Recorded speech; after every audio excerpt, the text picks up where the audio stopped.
அம்மா ஆண்டி குரு பூஜை செய்து எப்படி வரலாம்? எப்படி எப்படி ஐயா? அம்மா சிரித்த பூரத்தை எரித்த நாயகி, அம்மா சிரித்த பூரத்தை எரித்த நாயகி, அந்த சிம்மரதத்தில சத்திசாரா பரி சாமுண்டி ஈஸ்வரி நித்தம்மா நின்றிட சிங்கராமா ஓடி வந்தாளாம். தந்தான தான தந்தான தின தான தானே, தந்தான தான தான தின தான தானே,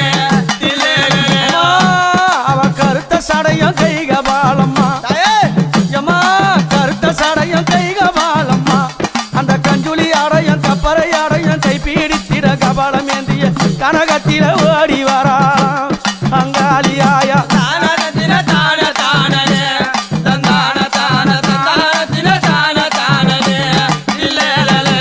அப்படி அம்மா வாய் கடிச்சு வரால, எத்த கடித்து வரா தெரியும்? என்ன கடித்து வரா? அந்த பிரம்மசிரத்தை கிண்ணி கபாலம்மா